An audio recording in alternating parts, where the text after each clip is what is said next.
క్రీస్తునందు ప్రియమైన Jesus army machine YouTube వీక్షకులందరికీ మన ప్రభువును రక్షకుడైన యేసుక్రీస్తు నామములో శుభవందనాలు తెలియజేస్తూ ఉన్నాను. దేవుని మిమ్మల్ని ఆశీర్వదించి దీవించునుగాక. ఈ దినాన ఉపవాసం చేయడం మూలాన కలిగే ఆశీర్వాదాలు మీకు తెలియజేయాలని నేను ఆశిస్తూ ఉన్నాను. దైవ గ్రంథంలో ఉపవాస ప్రార్థన చాలా ప్రాముఖ్యమైంది. కొత్త నిబంధనలో ఉపవాస ప్రార్థన వేరు, పాత నిబంధనలో ఉపవాస ప్రార్థన వేరు. పాత నిబంధన గ్రంథంలో ప్రజలు ఉపవాస ప్రార్థన చేసినప్పుడు దుఃఖిస్తా, విలపిస్తా, ఏడుస్తూ గంటల కొద్దీ ఉపవాసం చేసేవాళ్ళు.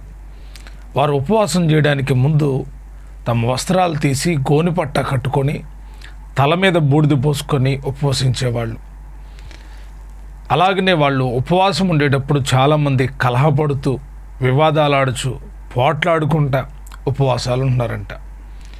చాలామంది ఎందుకు ఈ ఉపవాస ప్రార్థన చేస్తున్నారంటే, దేవుడు మాకు న్యాయం చేయాలి, దేవుడు మాకు ఆరోగ్యం ఇవ్వాలి, దేవుడు మా కుటుంబంలో ఏదో ఒక కార్యం చేయాలి, దేవుని దగ్గర ఉపవాస ప్రార్థనలు చేస్తున్నారు. ప్రతి మనిషి చేసే ఉపవాస ప్రార్థనలు దేవుడికి ఇష్టంగా ఉన్నాయా? చాలామంది ఉపవాసాలు చేస్తున్నారంట, కానీ ఆ ఉపవాసాలు దేవుడికి ఇష్టం లేదంట.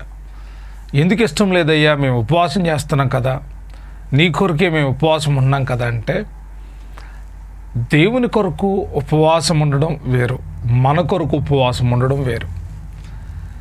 మన కొరకు ఉండే ఉపవాసం ఉండేటువంటి విధానం వేరు, దేవుడి కొరకు ఉండడం వేరు.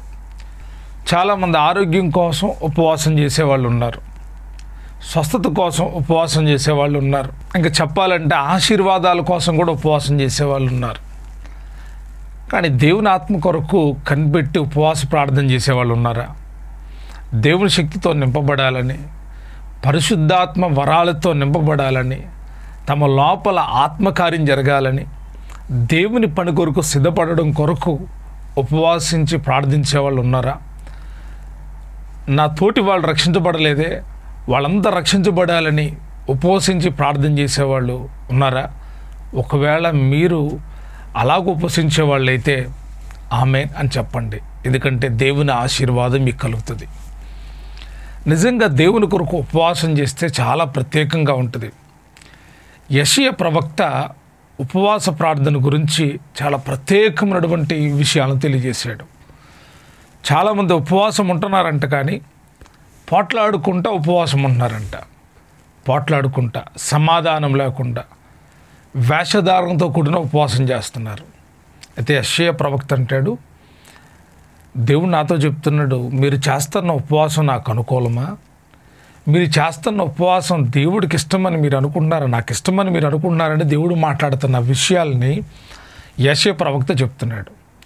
చాలాసార్లు మన ఇష్టం మనం చేసుకుంటా, ఆ దేవుడికి కూడా ఇష్టంలే అని అనుకుంటాం. ఎవరైనా చెప్పినా గుర్తుపెట్టుకోవాలి, దేవుని వాక్యం ఏం చెప్తుందో అది మనం చేయాలి. ఆ వాక్యానుసారంగా మనం నడిపించబడినప్పుడు మాత్రమే మనకు ప్రతిఫలం కలుగుతుంది. తెలియకుండా గుడ్డిగా చేస్తే ఏదో మొదటిసారి అలా జరుగుతుంది, నీకు తెలియనంత కాలం అది పనిచేస్తుంది. కానీ నీకు తెలిసిన తర్వాత కూడా నువ్వు ఉపవాసం ఎలా చేయాలో తెలిసిన తర్వాత కూడా నువ్వు చేయకపోతే దానివలన నీవే ఆశీర్వాదానికి బదులు శాపాన్ని తెచ్చుకుంటావు. కాబట్టి ఉపవాస ప్రార్థన ఎలా చేయాలో తెలుసుకోవాలి, ఉపవాసం ఎలా ఉండాలో తెలుసుకోవాలి, ఉపవాసం ఉన్నప్పుడు ఏం చేయాలో తెలుసుకోవాలి. యేసయ్య ఉపవాస ప్రార్థన గురించి చెప్పినప్పుడు నీ ముఖాన్ని కడుక్కోని తల అంటుకో అని చెప్తా ఉన్నాడు. కానీ యెషయా ప్రవక్త ఈ ఉపవాసం గురించి చెప్పినప్పుడు పరమందు దేవునికి వినబడినట్లుగా, మీ కంఠధ్వని వినబడినట్లుగా మీరు ఉపవాసం అంటాడు. అంటే దేవుడు వినేటువంటి స్వరం ఎలా ఉంటుంది? అంటే ఇప్పుడు భూమి మీద నా శబ్దం నా పక్కింటి వాళ్ళకి వినపడాలనుకోండి, నేను గట్టిగా అరవాలి. లేదు, ఇంకొక 2 వీధుల అవతాలకి వినపడాలనుకోండి, ఇంకా బాగా అరవాలి. నేను అరిసే కొద్దిగా వినపడతా ఉంటుంది. అయితే దేవుని కనపడాలంటే ఎంత గట్టిగా అరవాలి? ఒక ప్రశ్న. చాలామంది తమ కంఠధ్వని పరమునకు వినబడినట్లుగా ఉపవాసం ఉండరు అంటున్నాడు. అంటే దేవుడితో మనము ప్రార్థించేటప్పుడు, ఉపవాసం ఉండి మొరపెట్టేటప్పుడు కూడా గట్టిగా అరిచి ప్రార్థన చేయాలా అంటే, నేనేమంటానంటే కొన్ని సందర్భాలు ఎలుగెత్తి మొరపెట్టచ్చు, కొన్ని సందర్భాలు మౌనంగా ఉండి మొరపెట్టచ్చు, కొన్ని సందర్భాలు నీ పరిధిలో ఉన్న నీ స్వరాన్ని ఉపయోగించి దేవునికి మొరపెట్టచ్చు. మీకు అర్థమైందా? 3 విషయాలు నేను చెప్పాను. కొన్ని సందర్భాలలో ఎలుగెత్తి, ఉదాహరణకి మీకు అర్థం కావడానికి ఒక విషయాన్ని చెప్తాను. అదేమంటే, ఒక పబ్లిక్ మీటింగ్ జరుగుతుంది. అక్కడ దైవజనుడు బోధన చేసి, ఇదిగో ఎలుగెత్తి ప్రార్థన చేయండి, పరమునకు దేవుడికి ప్రార్థన చేయండి, పిలవండి, ఆయన యేసయ్యని పిలవండి, ప్రార్థించండి అని చెప్తా ఉన్నాడు. ఆ సమయంలో మీకున్న స్వరమంతా వినిపించి, పక్కంటోళ్ళు వింటారా, అవుటర్స్ వింటారా, ఎవరు వింటారని కాదు, నువ్వు ఎలుగెత్తి బిగ్గరగా ప్రభువుకి ప్రార్థన చేయొచ్చు. అది ఒక సందర్భం. ఎక్కడైతే పబ్లిక్లోనైనా ఎక్కడైనా దైవజనుడు ఎలుగెత్తి మొరపెట్టమన్నప్పుడు, రైట్, గట్టిగా కేకలు వేసి మొరపెట్టమన్నప్పుడు తప్పకుండా ఆ ప్రార్థన చేయొచ్చు. ఆ ప్రార్థన ప్రభు వింటాడు. రెండవదిగా, నీకున్న పరిధిలో ఒక రూమ్లో నువ్వు ఉన్నావు. ఆ రూమ్లో ప్రార్థన చేసుకుంటున్నావు. ఆ స్వరం నీ పక్కంటి వాళ్ళకి వినబడాల్సిన అవసరం లేదు. ఆ స్వరం మరొకరికి తెలియాల్సిన అవసరం లేదు. ఒకవేళ తెలిసినా తెలియకపోయినా నీకున్న ఆ కొద్దిపాటి స్వరంతో ఇప్పుడు బిగ్గరగా చేయాల్సిన అవసరం లేదు. నెమ్మదిగా ప్రార్థన చేయొచ్చు. ఇది రెండవది. మూడవది, మౌనంగా ఉండి ప్రార్థన చేయడం. మౌన ప్రార్థన ఎప్పుడైనా చేశారా? మౌన ప్రార్థన దేవుడు వింటాడా? కొన్నిసార్లు అక్కడక్కడ ప్రేయర్కి పిలిచినప్పుడు కళ్ళు మూసుకుని అలాగ ఉంటే కొందరు ఏమనుకుంటారంటే, ఏంటంటే ఆయన ఏంటంటే కళ్ళు మూసాడని. మౌనంగా ఉండి ప్రార్థన చేయటం, ఇది క్రైస్తవ జీవితంలో చాలా ప్రాముఖ్యమైనటువంటి అనుభవం. మౌనంలో కూడా గొప్ప ప్రార్థన ఉంటుంది. అంటే ఆత్మలో ప్రార్థన చేయటం. ఆత్మతో వేరు, ఆత్మలో వేరు. ఆత్మలో ప్రార్థించేటప్పుడు మౌనము, ధ్యానము ఉంటుంది. అంటే పెదాలు కూడా కదలం, సైలెంట్గా ఉంటాం. అలాగా ఉండి దేవునికి ప్రార్థన చేయటం. కాబట్టి ప్రార్థనలో ఇంత ప్రత్యేకత ఉంది. అయితే ఆయా సందర్భాలను బట్టి మనం ప్రార్థించాలి. ఉపవాసం చేసినప్పుడు కూడా మనుషులకు కనబడవలనని మనం ఉపవాసం చేయకూడదు. పరమందున్న దేవుడు చూస్తున్నాడనే మనం ఉపవాసం చేయాలి. ఈ విషయాన్ని మీరు తప్పకుండా గుర్తుంచుకోవాలి. మనుషులు తెలుసుకోవాలి నేను ఉపవాసం ఉన్నానని, లేకపోతే నేను ఉపవాస ప్రార్థన చేస్తున్నానని మనుషులు తెలుసుకోవాలని మీరు ఉపవాసం ఉండకూడదు. దేవుడు తెలుసుకోవాలని, దేవుడు నన్ను చూస్తున్నాడని, దేవుని కొరకు నేను ఉపవాసం ఉంటున్నాను, ఆత్మల కొరకు ఉపవాసం, దేవుని చిత్తం కొరకు ఉపవాసం మీరు చేసినప్పుడు మీకు కలిగే ఆశీర్వాదాలు ప్రత్యేకంగా ఉంటాయి. అయితే యెషయా గ్రంథంలో చెప్పబడిన ఉపవాస ప్రార్థన మనం గమనించినప్పుడు ఆ ఉపవాసంలో చాలా ప్రత్యేకతలను యెషయా ప్రవక్త వివరించాడు. యెషయా ప్రవక్త అంటాడు, ఇదిగో దుర్మార్గులు కట్టిన కట్లు, బంధింపబడిన వారి బంధకాలు, కాడిమాని మోకులు, ప్రతి కాడిని విరగొట్టుటయు నేను ఏర్పరచుకున్న ఉపవాసం కదా అంటాడు. దేవుడికి ఇష్టమైన ఉపవాసం ఏంటంటే బంధింపబడిన వారి కట్లు తెంపాలి, కాడిమాను మోకులు తీయాలి, ప్రతి కాడిని విరగొట్టాలి. ఇవి సామాన్యమైనటువంటి విషయాలు కావు. ఒక వ్యక్తిని దేవుని దగ్గరకు రానివ్వకుండా చాలా కట్లు వేయబడుతున్నాయి, బంధించబడుతున్నాడు. అతని మీద కాడి అలాగే నిలిచిపోయి ఉంటుంది. చాలా రకాలైనటువంటి భారాలు అతల్లో ఉంటున్నాయి. వీటన్నిటి నుంచి విడుదల కలిగించేదే ఉపవాసం. బంధింపబడడం, మనిషి బంధించబడుతున్నాడు, దేవుని సన్నిధికి రమ్మంటే రావట్లేదు. బంధకాలు, కట్లు, తర్వాత కాడిమాని మోకులు, ప్రతి కాడి విరగొట్టబడాలి. నువ్వు ఉపవాసం నుండి ప్రార్థన చేస్తే ఈ కార్యాలు చేయాలి. ఎంతమంది బంధించబడ్డారు, ఎంతమంది కట్లతో కట్టబడ్డారు, ఎంతమంది బాధింపబడుతున్నారో వారి కొరకు నువ్వు ప్రార్థన చేయి. అప్పుడు దేవుని ఆశీర్వాదం నీకు కలుగుతుంది. ఏం కలుగుతుందో చెప్తాను. ఇట్టి వాటి కొరకు మీరు ప్రార్థన చేయాలి. విడిపించు ప్రభువా, విడిపించు, బంధకాల నుంచి యేసు నామంలో విడుదల కలుగును గాక అని ప్రార్థించే వాళ్ళు ఉన్నారా? కేవలం ఇది సేవకులు చేసే ప్రార్థన అండి, మాకు సంబంధం లేదండి అంటారు. కాదు, మీ చుట్టుపక్కల ఎంతోమంది ఇంకా సాతాను యొక్క బంధకాల్లో ఉన్నారు. వారి మీద సాతాను యొక్క కాడి పనిచేస్తూ ఉంది. వారికి సాతానుడు కట్లు వేశాడు. చాలామంది చూడండి, కులానికి భయపడి ఈరోజు దేవుడికి దూరం అవుతున్న వాళ్ళు కొందరు ఉన్నారు. మతాధికారులకు భయపడి దూరం అవుతున్న వాళ్ళు ఉన్నారు. ఆత్మీయతలోకి ఎవరు రావట్లేదు, ఆచారాల వైపు మొగ్గు చూపుతున్నారు. వీళ్ళందరూ ఎక్కడున్నారంటే కట్లతో బంధింపబడిపోయి ఉన్నారు. ఒక బ్రదర్కి సత్యాన్ని చెప్తుంటే ఆ బ్రదర్ జీర్ణించుకోలేకపోతున్నాడు. వింటున్నాడు, మీరు చెప్తుంది వాస్తవం అంటున్నాడు, కానీ తిరిగి ఏమంటాడంటే, మీరు ఎన్నన్నా చెప్పండి, నేను నా పనే చేసుకుంటా, నా మార్గంలో నేను వెళ్తాను, మీ మాటలు బాగున్నాయి, మీరు చెప్పేవి వాస్తవాలే, అవన్నీ రావాలంటే మాకు కుదరదు, మేము చిన్నప్పటి నుంచి ఇక్కడ పాతుకుపోయి నాటుకుపోయి ఉన్నాం, బయటికి రాం. వీళ్ళు ఎక్కడున్నారు వాళ్ళకి తెలియదు, వారు కట్టబడి ఉన్నారు, వారిని కట్లు కట్టేసి ఉన్నాయి. ఆత్మదేవుడు స్వాతంత్రతనిస్తాడు, పరిశుద్ధాత్మదేవుడు స్వాతంత్రతనిస్తాడు. ఆత్మ నీలో పనిచేస్తున్నప్పుడు స్వతంత్రత కలిగి సత్యానికి లోబడతావు, సర్వసత్యంలోకి నడిపించబడతావు. ఆత్మ సంబంధమైన నాయకులు ఎవరో, నీ ఆత్మను తృప్తిపరచడానికి బలమైన వాక్యాన్ని ప్రకటిస్తున్న వాళ్ళు ఎవళ్ళో, నీ ఆత్మను పరలోకం తట్టు తిప్పడానికి ప్రయాసపడుతున్న వాళ్ళు ఎవళ్ళో, వారిని ఆత్మ కలిగిన వాళ్ళు గమనిస్తారు, వాళ్ళు వెంబడిస్తారు. లోపల పరిశుద్ధాత్ముడు పని చేయకపోతే సత్యం అర్థం కాదు, ఇటు పడితే అటు వెళ్ళిపోతారు, స్థిరంగా ఉండలేరు. ఒకవేళ స్థిరంగా ఉన్నా ఇక అక్కడే చావైనా రేవైనా ఒకే చోటన ఉంటారు కదా, అలా ఉండిపోతారు. మనము దేవుని సంఘమై ఉన్నాం. దేవుడు మనల్ని నడిపించినప్పుడు అరణ్య యాత్రలో ఒక చోటు నుండి ఒక చోటికి ప్రయాణం అవ్వాలి, కానాను చేరే వరకు ప్రయాణం అవ్వాలి, అనగా సత్యములోకి సర్వసత్యములోకి నడిపించే వరకు ప్రయాణం అవ్వాలి. సత్యములో ఉండొచ్చు, కానీ సర్వసత్యములోకి నువ్వు వెళ్ళాలని పరిశుద్ధాత్ముడు కోరుకుంటున్నాడు. చాలామంది ఇటు విషయాలు ఆలకించరు, ఆలోచించరు. మనము ఉపవాసం చేసినప్పుడు బంధింపబడిన కట్లు తెంపబడాలని ప్రార్థించాలి, కాడి మానమోకులు తీయబడినట్లుగా ప్రార్థించాలి. ఇది మొదటి అనుభవం. రెండవదిగా, మీరు ఉపవసించినప్పుడు ఆకలిగొన్న వారికి ఆహారం పెట్టడం, నీ రక్త సంబంధికి ముఖం తిప్పుకోకుండా పోవడం, పేదలకి దిక్కులేని వారిని ఆదరించడం, వారికి పరామర్శించడం, ఇది దేవుడు కోరుకున్న ఉపవాసం. ఉపవాసం ఉంటారు, వాళ్ళు ఎందుకుంటారో తెలియదు, అందరికి మాత్రం చెప్తారు మేము ఉపవాసం ఉన్నామని. ఉపవాసం ఉన్నప్పుడు శరీరం పెరగడం కాదు, ఆత్మలో పెరగాలి. ఉపవాసం ఉన్నప్పుడు పెళ్ళిళ్ళు జరగడం, అప్పులు తీరడం, తర్వాత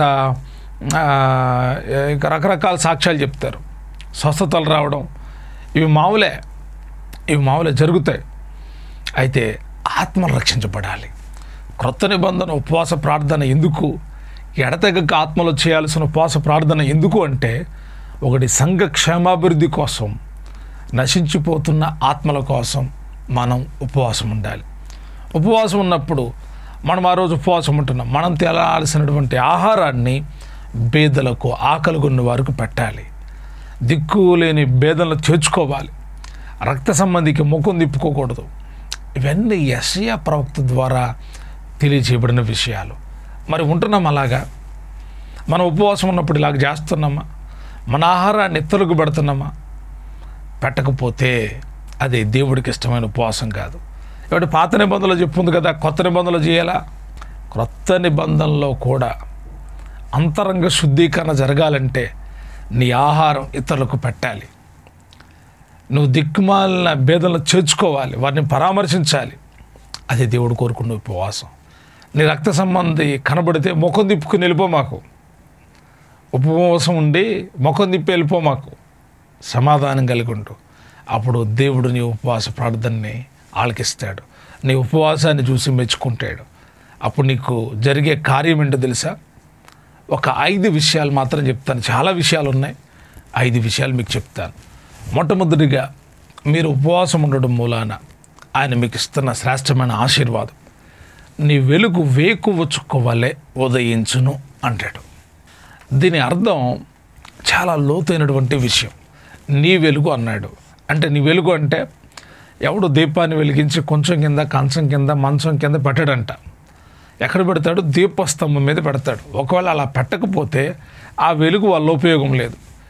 అయితే మనం చేస్తున్న ఉపవాసం వల్ల ఉపయోగం ఉండాలంటే ఆ వెలుగు ప్రకటించబడాలి, ఆ వెలుగు వ్యాపించాలి, ఆ వెలుగు ఇతరుల యొక్క మనసుల్లో ఒక ఆహ్లాదాన్ని పుట్టించాలి. చూడండి, పొద్దున్న లేచి సూర్యుని చూసేవాళ్ళు ఉంటారు. పొద్దున్నే లేవంగాల సూర్యుడు రాకముందు ఆ సూర్యుడు వచ్చేటప్పుడు ఒక చక్కటి గ్లో వస్తుంది, ఒక గ్లో వస్తుంది. దాన్ని మీరు నిజంగా మీరు చూస్తే చాలా సంతోషభరితులు అవుతారు. చాలామంది అలవాటు ఉంటుంది పొద్దున్న లేచి వేకుని లేచి పర్యావరణాన్ని చూడడం, చాలా సంతోషం అది. అయితే యెషయా ప్రవక్త ద్వారా ప్రవచనం ఏంటంటే, నువ్వు దేవుడు చెప్పినట్టుగా ఉపవాసం ఉంటే నీ వెలుగు, నువ్వు ఉంటున్నావే ఆ ఉపవాసం ఒక వెలుగు.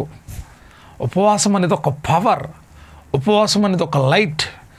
ఈ వెలుగు, నువ్వు ఉపవాసం ఉన్నావు, నీ లోపల కార్యం జరగాలి. ఈ వెలుగు ఏమవ్వాలంటే వేకువ చుక్క వలె ఉదయించును, ఉదయించాలి. ఉదయిస్తుంది ఎప్పుడు? ఆయన నీతో చెప్పినట్లుగా నువ్వు ఉపవాసం చేస్తే నీ వెలుగు ఉదయిస్తుంది. కొంతమంది అడుగుతారు,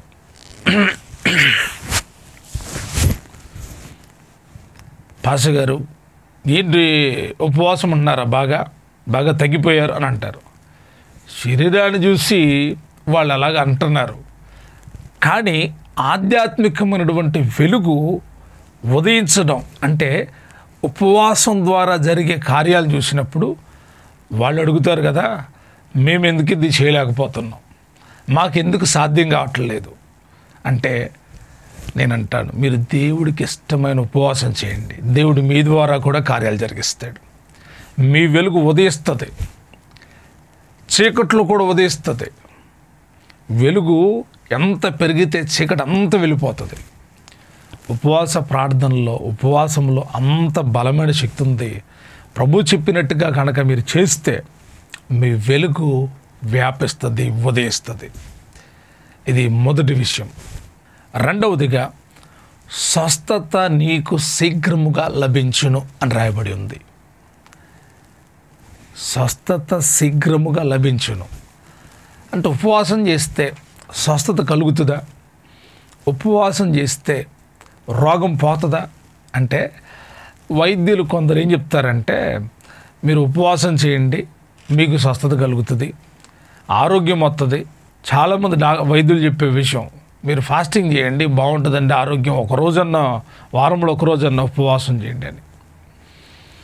ఆరోగ్యం కలగడం కోసం ఉపవాసం చేయడం వేరు, దేవుడి కొరకు ఉపవాసం చేసి స్వస్థత పొందుకోవడం వేరు. బాగానప్పుడే మనం ఉపవాసం చేస్తే దేవుడు స్వస్థత ఇస్తాడా? ఇస్తాడు. స్వస్థత శీఘ్రముగా నీకు లభిస్తుంది. ఆయన నిన్ను స్వస్థపరుస్తాడు. నీ ఆత్మ శుద్ధి అవుతుంది, నీ శరీరం శుద్ధి అవుతుంది. మీరు ఉపవాసం ఉండడం మూలాన స్వస్థత కలుగుతుంది, మీకు ఆరోగ్యం కలుగుతుంది. శీఘ్రముగా కలుగును, వెంటనే రాదు, కలుగుతుంది కొద్ది రోజులకి. దేవుడు మాటలు నమ్మదగినవండి, ఇవి అబద్ధాలు కావు.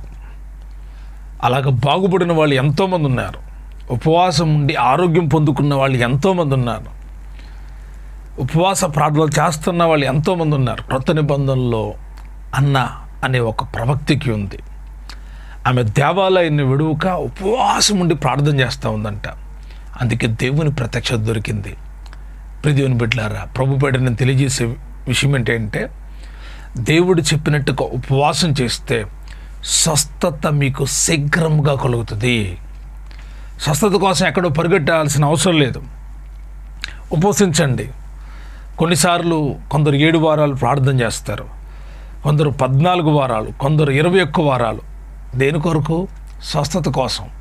స్వస్థత కోసం చేయండి, తప్పేం లేదు, చేయండి, తప్పేం లేదు. కానీ దేవుడు చెప్పినట్టుగా చేయండి, ఆయన కోరుకున్నట్టుగా ఉపవాసం చేయండి.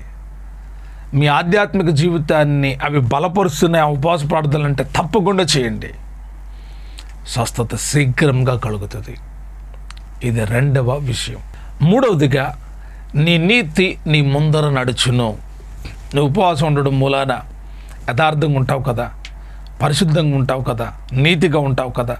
నీ నీతి అంట నీ ముందర నడుస్తుంది. నీ నీతి నీ ముందర నడిస్తే ఏమవుతుంది? సంతోషం కలుగుద్ది అనుకుంటున్నావా? నువ్వు ఎప్పుడు నీతిమంతుడుగా ఉంటావో, నీతి ఎప్పుడైతే నీ ముందర నడుస్తుందో శత్రువులు నీకు ఎదురుగా వస్తారు. దూషణ మాటలు నీ మీదకు వస్తాయి, అబండాలు నీ మీదకు వస్తాయి, పరిస్థితులు మారిపోతాయి. అయితే నీవు ప్రభులో ఉంటావు కాబట్టి, ప్రభుకి ఇష్టమైన ఉపవాసం చేసావు కాబట్టి నీ నీతి నీ ముందర ఉంటుంది. ఆ నీతి నిన్ను అన్ని విధాలుగా కాపాడుతుంది. నీతి మరణము నుండి రక్షించును. మీరు ఈ వాక్యాన్ని ఆలకించారా? ఉగ్రత దినమందు ఆస్తి అక్కరకు రాదు, నీతి మరణము నుండి రక్షించును. ఎవరి నీతి? నీ నీతి నిన్ను రక్షిస్తుంది, నీ నీతి నిన్ను కాపాడుతుంది. నీ నీతిని బట్టి నీకు ఆశీర్వాదం కలుగుతుంది. నీ నీతిని బట్టి నువ్వు నిత్యం నిలుస్తావు. ఉపవాసం ద్వారా కలిగే నీతి నీ ముందర నిలుస్తుంది. నీ ముందర నిలిచినప్పుడు నువ్వు తప్పకుండా విజయమైన కార్యాలను చూస్తావు. నీ ముందర ఉంటుంది, నువ్వు భయపడవు. ఇంకా ఏమంటావు తెలుసా? నేను నీతి గల మార్గములో ఉన్నాను అని ధైర్యంగా చెప్తావు. నీతి నీకు ధైర్యాన్ని ఇస్తుంది. అందుకే పేతురు అంటాడు, నీతిమంతులు సింహం వలె ధైర్యంగా ఉంటారు. నీతి నీకు ధైర్యాన్ని తెస్తుంది. ఉపవాసం ద్వారా నీతి కలుగుతుంది. ఆ నీతి నీ ముందు నడుస్తుంది, నీ ముందుంటుంది, నువ్వు భయపడవు. ఇది 3వ కార్యం. 4వదిగా యెహోవా మహిమ నీ సైన్యపు వెనకటి భాగమును కావలి కాయును అని రాయబడి ఉంది. దేవుని యొక్క మహిమ నీ వెనుక సైన్యం ఉందంట, ఆ వెనుకటి భాగాన్ని కాపలా కాస్తుంది. అంటే నువ్వే కాదు, నువ్వు ముందెళ్తున్నావు, నీ నీతి నీ ముందుంది కాబట్టి నీకేం కావట్లా. నీ వెనక మాలొక సైన్యం ఉంది. సైన్యం అంటే మీరు అనుకుంటారు, అయ్యా నేను రాజును కాదు కదా, లేకపోతే సైన్యాధిపతిని కాదు కదా, నా అనుకున్న సైన్యానికి కాపలా ఎందుకు అని అంటే, ఎవళ్ళు ఒంటరిగా లేరండి. భార్య, బిడలు, బంధువులు, రక్త సంబంధికులు, మిమ్మల్ని వెంబడించేవాళ్ళు, మీతో నడిచేవాళ్ళు, మీ మాట విని వచ్చేవాళ్ళు ఉంటారు. వారందరూ సైన్యమే. నీతి నీ ముందు నడిస్తే దేవుని యొక్క మహిమ నీ కుటుంబాన్ని కాపాడుతుంది, నీ బిడ్డలను కాపాడుతుంది, నిన్ను వెంబడించే వాళ్ళని కాపాడుతుంది, నీతో సహవాసం చేసే వాళ్ళని కాపాడుతుంది. అంటే నువ్వు ఒక్కడు ఉపవాస ప్రార్థన మూలాన నీ కుటుంబం కాపాడబడుతుంది. అవును, నోవాహు నీతి తన కుటుంబాన్ని కాపాడింది, లోతు నీతి తన కుటుంబాన్ని కాపాడింది, అబ్రహాము నీతి తన కుటుంబాన్ని కాపాడింది. నీతి నిన్ను మాత్రమే కాదు, నీ కుటుంబాన్ని కూడా కాపాడుతుంది. ఉపవాసం ద్వారా కలిగే ఈ అనుభవం చాలా ప్రత్యేకమైంది. నీ ఉపవాసించడం మూలాన యెహోవా యొక్క మహిమ నీ వెనుకట ఉన్నవారికి కాపుదలనిస్తుంది, కాపలా ఉంటుందంట దేవుని యొక్క మహిమ. ఎంత అద్భుతమైన విషయమో. ఇది 4వ విషయం. 5వదిగా నీవు పిలువుగా యెహోవా ఉత్తరమిచ్చును. నువ్వు ప్రార్థిస్తే దేవుడు ఉత్తరం ఇస్తాడు. దేవుడికి ఇష్టమైన ఉపవాసం చేసి ప్రార్థించు, మొరపెట్టు, ఆయన నీకు ఉత్తరం ఇస్తాడు. తిరిగిరాని నీ ప్రార్థనలు ఎన్నో ఉన్నాయి, వెళ్ళినాయి, దేవుని దగ్గరికి వెళ్ళినాయి ప్రార్థనలు, కానీ రిప్లై రావట్లేదు కదా. నువ్వు ఉపవాసించి ప్రార్థన చేయి. నువ్వు మొరపెట్టినప్పుడు దేవుడు నీకు ఉత్తరం ఇస్తాడు, నీకు జవాబు ఇస్తాడు.